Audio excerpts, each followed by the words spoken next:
Ya, selamat datang kembali, Monica. Orang yang paling muda di antara kita. Dia sangat senang untuk bersama dengan kita. Jadi banyak wisdom di antara kita, ya. Banyak bijaksana, ya.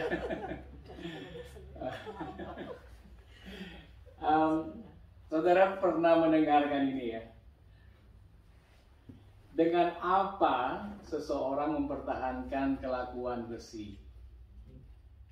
Ya, tentunya waktu kita muda kita sering mendengar ini. Beberapa mungkin di antara saudara, ya. Dengan apa kita bisa mempertahankan kelakuan kita bersih? Saudara, ada seorang ateis yang bertanya secara kritis, kalau darah Yesus itu menyucikan dosa manusia, kenapa saat ini masih saja ada dosa-dosa di dunia? Masih saja ada kejahatan, penipuan, dan pembunuhan.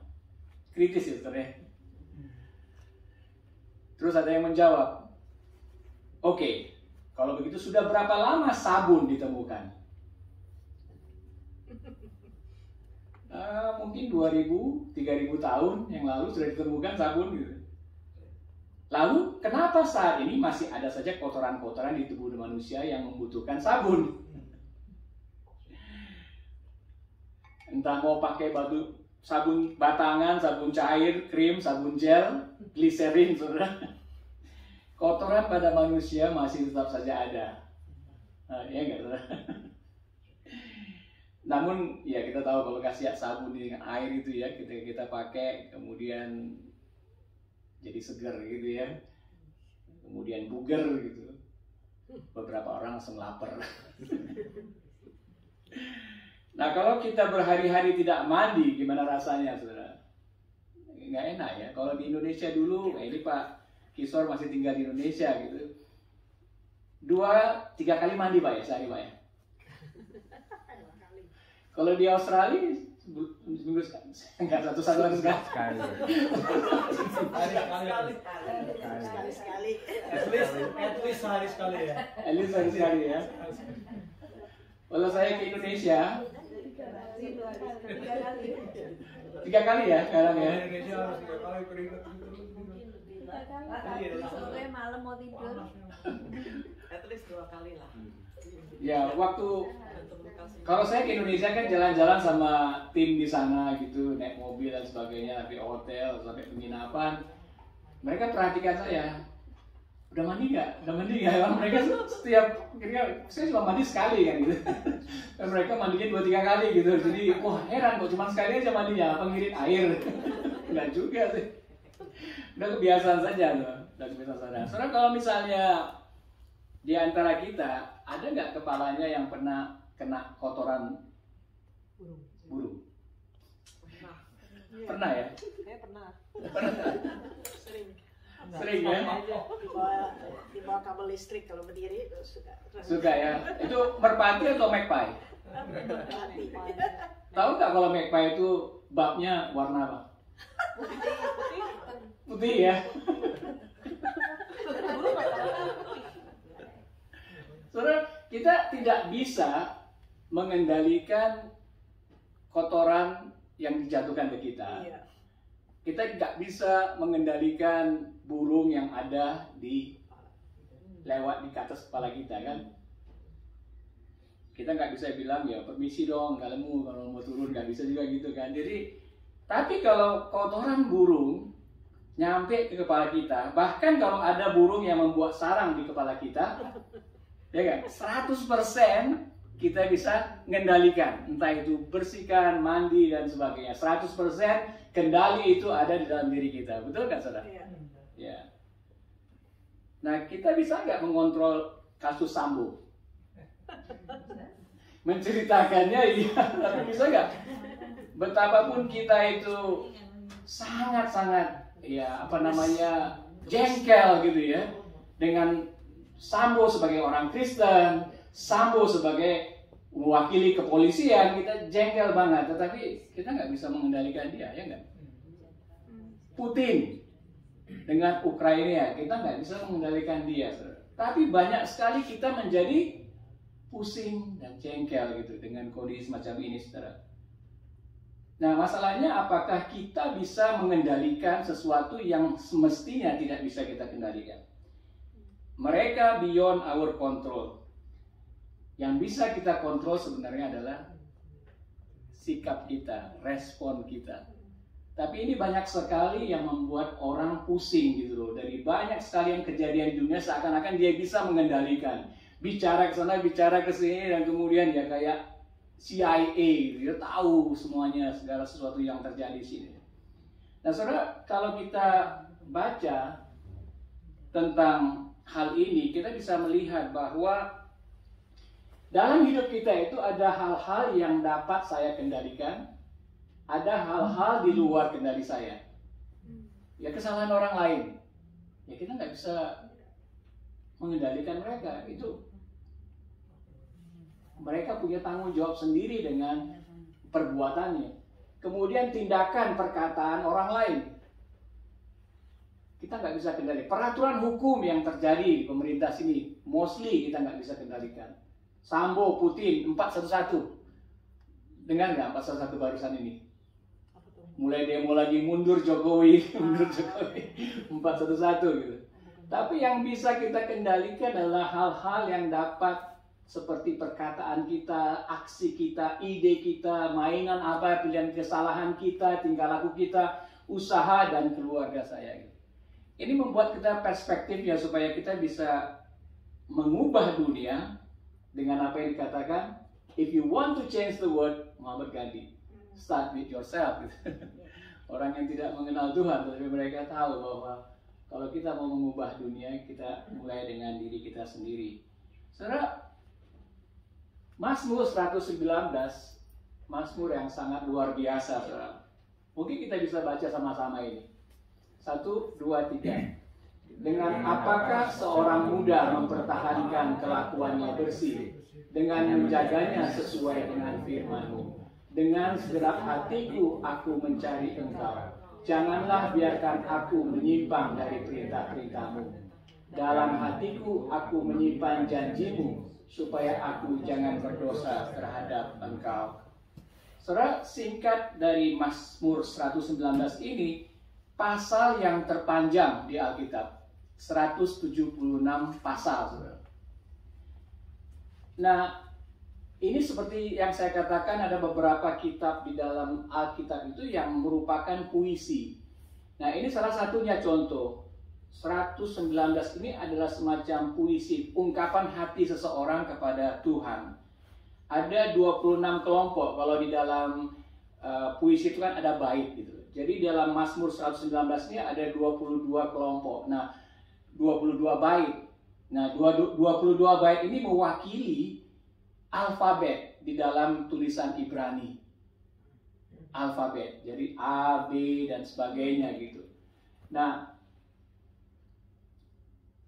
Mazmur ini diperkirakan ditulis oleh Daud, dan dia menggunakan Mazmur ini untuk mengajarkan alfabet kepada anaknya Salomo. Selain dia mengajarkan tulisan Ibrani, alfabet, dia juga mengajarkan melalui Mazmur ini prinsip-prinsip rohani orang percaya.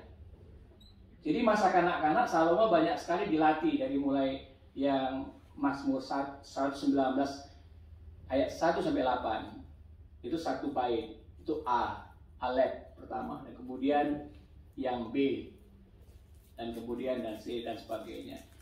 Jadi kita lihat memang Salomo akhirnya dia dibentuk oleh bapaknya sendiri dalam hubungan relasinya kepada Tuhan lewat firman-Nya, dan Salomo ini sehingga impaknya menjadi juga penulis Alkitab seperti Amsal dan Pengkhotbah dan sebagainya. Nah, sebagai orang tua kita menyadari ya bahwa Ulangan 6 mengatakan untuk kita mengajar anak-anak kita hal-hal rohani, ya, firman kepada anak-anak kita. Kita harus ajar mereka berulang-ulang, bicarakan ketika duduk di rumah, sedang dalam perjalanan, apabila engkau berbaring, apabila engkau bangun, ikatkan pada tangan dan lambang di dahi. Tuliskan pada tiang di rumah dan di pintu-pintu gitu. Perkataan-perkataan firman Allah gitu. Jadi tanggung jawab orang tua itu luar biasa besar bagi anak-anak untuk menurunkan firman ini untuk masuk dalam generasi selanjutnya, saudara. Nah, dalam Mazmur 119 ini, saudara, kita melanjutkan pembicaraan kita minggu lalu. Dalam Mazmur 119 ini sebenarnya kita lebih dapat membacanya untuk menerima semacam input dari firman ini sendiri. Jadi kalau saudara sempat, Mazmur 119 ini saya percaya akan ketika saudara baca dengan akan memberikan koneksi hati Daud itu kepada kita ketika kita membacanya. Betapa dia mencintai titah-titah Tuhan. Semuanya itu bercerita tentang peraturan Tuhan, kemudian titah Tuhan dan sebagainya. Jadi kecintaan dia kepada firman itu ditujukan, dituliskan di situ. Jadi dan ini digunakan juga oleh bangsa Israel ketika tahun baru gitu. Mereka merayakan tahun baru, mereka mengucapkan Mazmur 119 ini sebagai ungkapan kesetiaan mereka kepada Tuhan yang Maha Besar. Selain itu, kepada firman Tuhan yang Maha Besar bagi mereka. Saudara, ketika saudara nanti membaca ini di rumah mungkin ya 119, berdoalah dan minta Tuhan supaya ada impartasi dari firman itu, dari hati Daud itu untuk kita mencintai firman Tuhan. Kadang-kadang kita harus dipaksa gitu, tapi kalau kita mau baca ini dan kita bisa menemukan hati Daud kepada Tuhannya gitu. Nah, di dalam perkataan David Paulison ini, Mazmur 119 ini is actually not about the topic of getting scripture into your life. Instead, it is the honest word that erupt when what God says get into you. It's not an exhortation to Bible study, it is an outcry of faith. Psalm 119 is the thoughtful outcry that rises when real life meet real God. Dalam bahasa Indonesianya, Mazmur 119 sebenarnya bukan tentang topik memasukkan firman Allah ke dalam hidup Anda. Sebaliknya itu adalah kata-kata jujur yang meledak gitu loh. Ketika apa yang Tuhan katakan masuk dalam diri kita. Jadi impak daripada firman Tuhan. Ini bukan nasihat untuk kita belajar Alkitab. Ini adalah seruan iman, ya, seruan hikmat yang muncul ketika kehidupan nyata bertemu dengan Tuhan yang nyata. Pengalaman Daud menemukan Tuhan yang nyata itu lewat firman-Nya, diungkapkannya di Mazmur 119 ini. Jadi kalau kita membaca Alkitab ada impaknya seperti Daud menuliskan Mazmur 119 ini, saudara. Nah, untuk kita bisa mempraktekkan, ayo kita sama-sama baca lagi. Tapi ini sampai ke ayat 16 ya. Mazmur 119.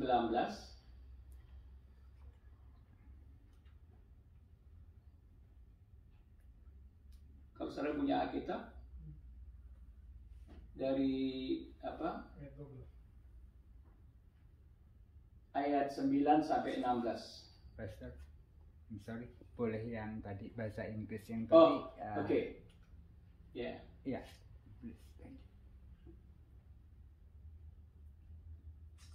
Terima kasih. Ya, baik. Mazmur 119 coba kita dari ayat 9 ya. Udah ada yang temukan?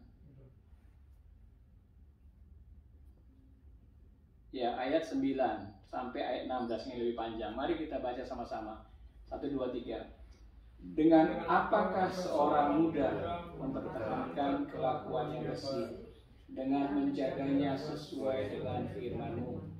Dengan segenap hati aku mencari Engkau. Janganlah biarkan aku menyimpang dari perintah-perintah-Mu. Dalam hatiku aku menyimpan janji-Mu, supaya aku jangan berdosa terhadap Engkau. Terpujilah Engkau ya Tuhan, Ajarkanlah ketetapan-ketetapan-Mu kepadaku. Dengan bibirku aku menceritakan segala hukum yang Kau ucapkan. Atas petunjuk peringatan-peringatanmu aku bergembira. Seperti atas segala harta, aku hendak merenungkan titah-titah-Mu dan mengamati jalan-jalan-Mu. Aku akan bergemar dalam ketetapan-ketetapan-Mu. Firman-Mu tidak akan kulupakan. Wow, itu baru beberapa ayat, saudara. Ini 176 ayat kita baca itu. Kita akan melihat dan merasakan hati Daud terhadap firman Tuhan itu sendiri. Nah, saudara, ada satu cerita tentang Andrea. Andrea ini dibesarkan dalam keluarga Kristen yang taat, dia percaya Yesus. Tapi Andrea ini punya masalah dengan citra diri yang buruk. Dan sering dia menyimpan perkataan-perkataan kasar itu. Bahkan dia masih ingat ketika dia berusia 11-12 tahun, kelas 6 SD, gurunya pernah mengatakan bahwa kamu itu menjijikkan. Dan itu disimpannya bertahun-tahun gitu. Nah, terus di usia 21 tahun dia menikah, dan mungkin dia tidak mempertimbangkan dengan baik karena suaminya itu juga ternyata banyak menggunakan kata-kata pedas yang mengatakan bahwa selama 2 tahun ya, ugly, kamu tuh ugly, gemuk, dan nggak berharga gitu. Padahal sebenarnya dia nggak gemuk. Tapi perkataan itu setelah dia terima berulang kali, membuat dia percaya gitu loh. Bahwa ya dia itu seperti itu gitu. Akhirnya dia harus kurangin makan, kemudian jadi stres gitu. Mereka cerai karena suaminya selingkuh selama 2 tahun itu. Tapi setelah cerai pun perkataan-perkataan suaminya itu masih ikuti terus gitu. Bahwa dia not enough gitu, ugly dan segala macam. Nah, kemudian hidupnya menjadi depres dan merasa bahwa perkataan itu benar. Bahkan dia berpikir, oh mungkin karena saya seperti ini, suami saya selingkuh. Jadi dia mulai menyalahkan dirinya sendiri gitu. Nah, mengetahui hal itu, ayahnya yang seorang takut akan Tuhan satu hari berkata kepada si Andrea ini, bahwa Andrea, kamu itu adalah putri saya yang saya kasihi luar biasa, yang saya perhatikan, care, peduli gitu. Dan kemudian juga kamu itu bagi saya cantik gitu. Kamu itu bagi saya menggembirakan. Memang suamimu itu tidak layak lagi. Demikian juga perkataan-perkataan yang kamu pikirkan itu bukanlah perkataan-perkataan yang layak bagi kamu gitu.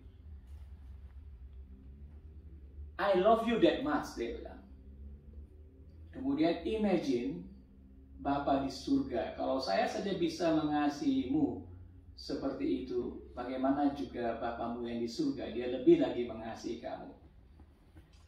Kemudian, kalau saja saya mengasihi kamu seperti ini, pasti Bapamu di surga lebih mengasihi kamu. Dia tidak melihat apa yang kamu lihat. Dia melihat kamu itu cantik, hatimu tulus, dan dia melihat apa yang dapat dia buat kamu. Apa yang dia bisa buat dalam hidupmu. Saudara, Andrea ini mengalami citra diri yang buruk, lalu depresi, serta terus-menerus mempercayai kebohongan-kebohongan perkataan orang lain. Namun satu perkataan berkuasa dari bapaknya yang meyakinkan dia betapa dia cantik dan berharga di hadapan Bapa surgawi telah merubah Andrea.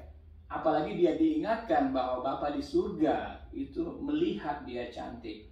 Nah, besoknya saudara, dia mulai berdoa dan dia mulai membaca Alkitab, dan perlahan-lahan Tuhan mengubah pandangan Andrea itu dari apa yang ditunjukkan oleh firman-Nya.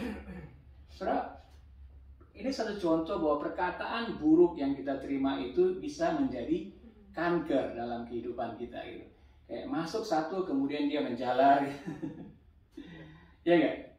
Sedangkan kuasa firman Tuhan seperti yang Tuhan Yesus katakan di Yohanes 15 ayat 3, kamu memang sudah bersih karena firman yang telah kukatakan kepadamu. Jadi firman itu berpotensi luar biasa untuk membersihkan kita. Sama seperti sabun, saudara, berpotensi membersihkan tubuh kita. Tapi kalau sabun tidak kita pakai, tentu tubuh kita masih berbau. Jadi potensi itu harus kita pakai. Makanya kita harus mengajar juga komunitas ini untuk menggunakan selalu potensi itu, saudara. Banyak orang Kristen, bahkan pemimpin gereja yang bisa kena hoax gitu ya. Baru-baru ini ada beberapa kali saya melihat mereka hamba Tuhan tulus ya, mau menyebarkan berita gitu, tapi beritanya itu ternyata berita hoax ya. Pernah dengar kalau temannya kasih tahu berita ya, karena mungkin semua sosial media mudah sekali. Nah, hati kita memang tulus mau berbagi tuh. Tapi itu bisa jadi bencana. Nah, bagaimana sebenarnya firman yang tertanam di hati kita itu bisa mencegah hal-hal yang demikian? Bahkan orang-orang yang percaya sekalipun. Ketika firman itu tertanam di hati kita itu semacam ada batasan ya untuk kita melakukan sesuatu. Saya sering sekali kalau mau melakukan sesuatu, firman yang tertanam di hati saya menolong saya, oh no, don't do that gitu. Nah, itu satu proses untuk kita bisa membangun satu kehidupan yang dihidupkan oleh firman.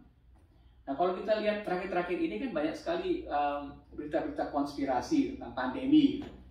Ya berapa tahun yang lalu ketika tsunami di Aceh gitu, kita pernah dengar komen-komen dari orang-orang saudara kita dari seberang gitu bilang, itu karena apa? Amerika menanam bom di bawah laut gitu. Oh, itu beritanya ya benar konspirasi gitu ya. Dan kita kadang-kadang suka dengan itu pandemi gitu. Oh, vaksin itu dari ini dari itu gitu. Nah, macam-macam lah ya. Jadi, nah, saudara, itu yang namanya hikmat, saudara. Karena coba kita lihat di Yakobus 3. Yakobus 3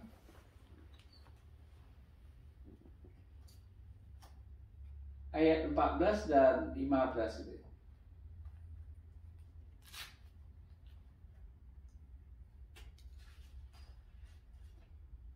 Yakobus 3 ayat 14-15 katakan, jika kamu menaruh perasaan iri hati, kamu mementingkan diri sendiri, janganlah kamu memegahkan diri dan janganlah berdusta melawan kebenaran. Itu bukanlah hikmat yang datang dari atas, tetapi dari dunia, dari nafsu manusia, dari setan-setan. Yang saya mau garis bawah di sini adalah Yakobus menyebutkan kecemburuan itu, ambisi pribadi itu sebagai hikmat. Wisdom dalam bahasa Inggrisnya. Aneh ya? Kenapa kecemburuan itu dianggap sebagai hikmat? Gitu? Saudara, kalau kita tahu bahwa kebijaksanaan itu atau hikmat itu diperoleh dari pengalaman hidup. Pengalaman hidup kita menjalankan firman Tuhan dan kemudian kita mengalami masalah, firman Tuhan berkuasa dengan masalah kita, akhirnya kita next time memiliki hikmat. Ya kan? Demikian juga saudara, kecemburuan itu adalah hikmat. Kalau kita memang sudah cemburu di hatinya dan akhirnya ketika kita mendengar sana sini, kita mau mencari kebenaran supaya mengukuhkan kecemburuan di hati kita, mengukuhkan self ambition kita gitu.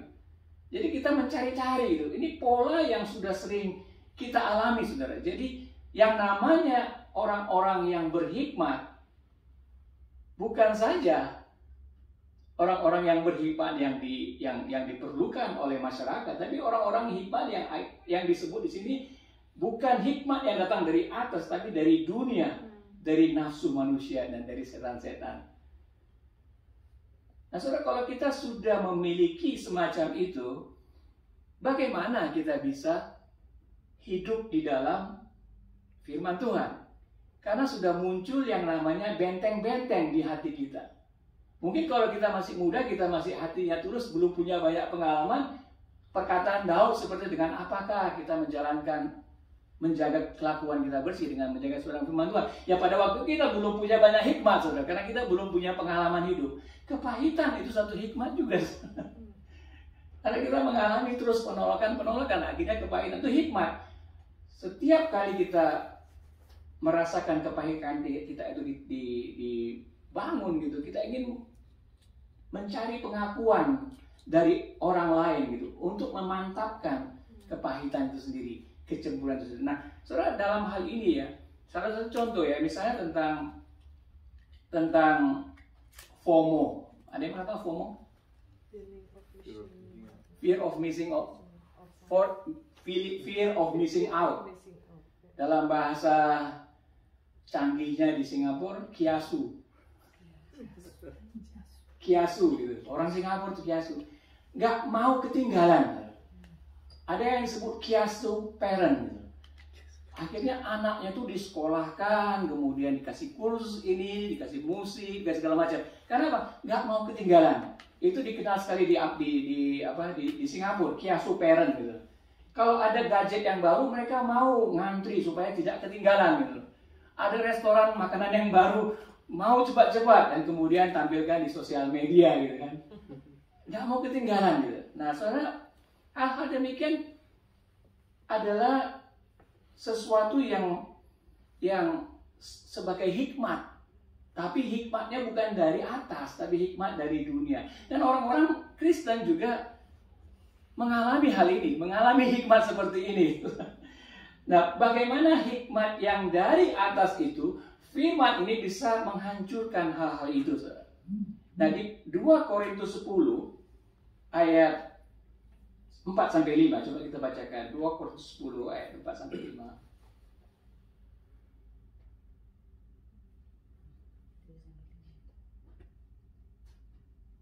Ada yang temukan?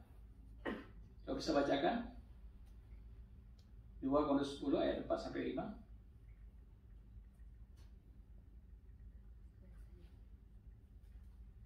Karena senjata kami dalam perjuangan bukanlah senjata duniawi, melainkan senjata yang diperlengkapi dengan kuasa Allah yang sanggup untuk meruntuhkan benteng-benteng. Kami mematahkan setiap siasat orang dan merubuhkan setiap kubu yang dibangun oleh keangkuhan manusia untuk menentang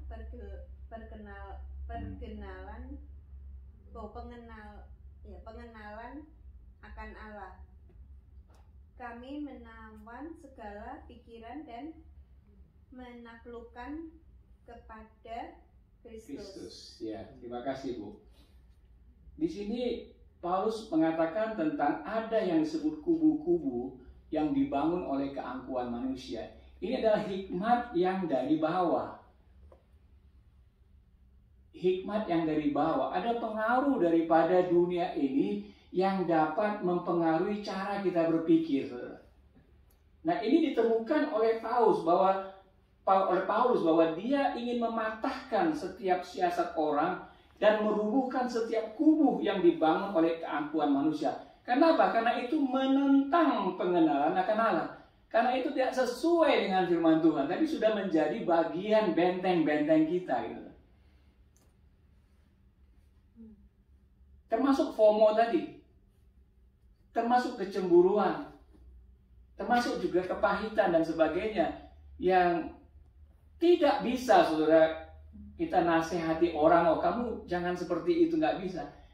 Karena Paulus di sini melihat bahwa ini adalah satu benteng-benteng yang harus menggunakan bukan senjata duniawi, melainkan senjata yang diperlengkapi dengan kuasa Allah, yaitu firman, untuk merubuhkan benteng-benteng itu.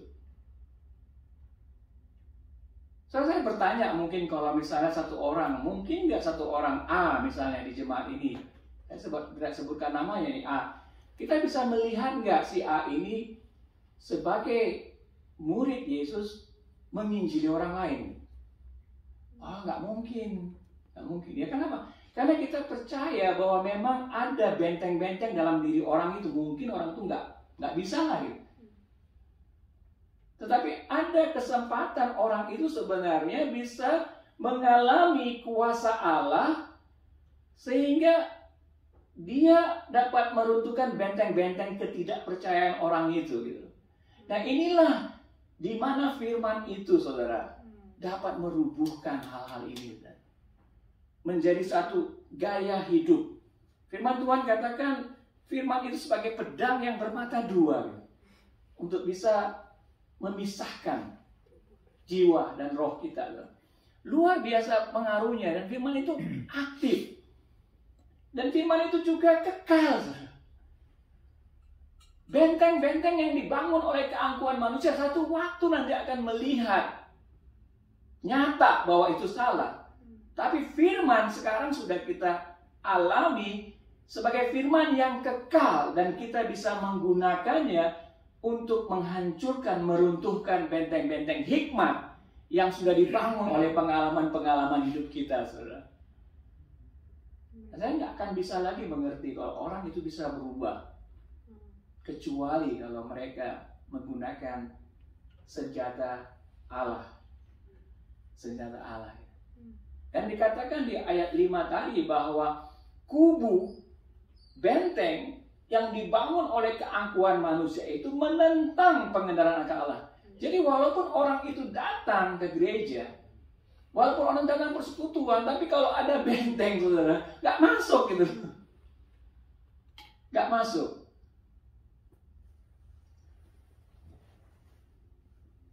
Oleh karena itu di Yakobus 1 ayat 21, Yakobus 1 ayat 21 dikatakan,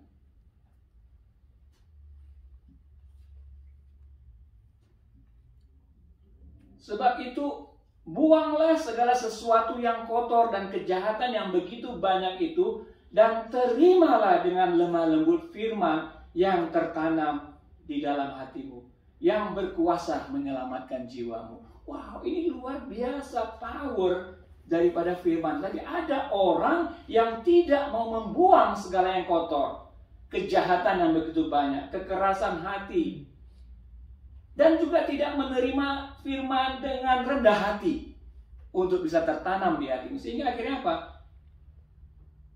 Tidak bisa menyelamatkan jiwamu. Saudara, di dalam Roma 10 ayat 17 dikatakan firman iman itu timbul dari pendengaran akan firman. Pendengaran akan firman Kristus. Fungsi firman selain membersihkan, memulihkan, juga membentengi kita dengan perisai iman. Ada benteng baru yang kita bangun. Dan benteng yang lama itu dihancurkan, saudara. Perisai iman itu sebagai perisai benteng kita. Sehingga kalau kita ada tergerak melakukan sesuatu, firman itu membentengi kita, tidak kita melakukannya. Saudara, perkatakan firman Tuhan untuk diri kita. Karena lidah itu berkuasa untuk menghidupkan dan mematikan. Nah, bagaimana kalau kita gunakan firman untuk menghidupkan kita? Contoh ya, kalau pengalaman pribadi kita, mungkin saya sendiri juga, kalau saya masuk berdoa begitu, kadang-kadang kalau pagi hari tidak langsung masuk berdoa ya. Kadang ada waktu malam itu ada berat sekali beban pada tidur itu. Yang kita nggak tahu pada waktu masa tidur seperti apa yang sedang terjadi. Sehingga pada waktu bangun kita bisa melihat, oh kok berat sekali saya mau berdoa begini. Nah kemudian apa yang saya lakukan? Saya gunakan perkataan saya gitu. Mazmur 103, pujilah Tuhan hai jiwaku. Jadi saya perkatakan kepada jiwaku, pujilah Tuhan, bangkitlah. Tiba-tiba ada sesuatu yang terangkat gitu, saudara. Dan luar biasa kuasa itu untuk menembus kembali beban berat yang ada mengimpit kita ketika kita bangun. Kita perkatakan gitu. Jadi kita perlu menggunakan setiap alat-alat yang Tuhan sudah berikan kepada kita. Dan panggilan Mazmur 119 ini adalah panggilan untuk mengisi hati kita dengan firman Tuhan. Saudara, bagaimana kita membaca Alkitab? Entah yang minggu lalu kita katakan random atau topical. Gitu. Ada saran daripada seseorang yang mengatakan kita gunakan sabun, tapi dalam bahasa Inggris. Apa bahasa Inggrisnya, Tom Morika? Sabun? Soap. Soap ya, S-O-A-P. Scripture, baca kitab suci. Kemudian observe, amati, tanya Tuhan apa yang kau mau bicarakan. Kemudian A-nya aplikasi, P-nya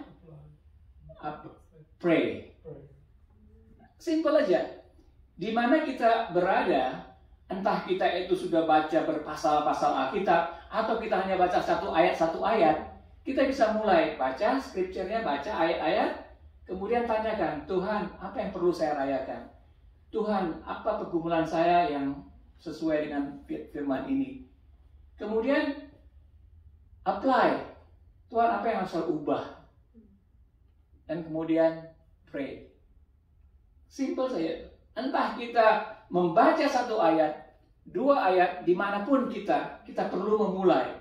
Entah kita sudah biasa satu pasal, satu Alkitab gitu. Kita gunakan ini saja supaya ada semacam interaksi dengan firman Tuhan ini, saudara. Nah, mungkin ini kesempatan kita untuk bisa bincang-bincang di dalam kelompok. Ini ada kisah 9, 10 sampai 18, saudara. Dan juga dari kisah 9, 26, 27.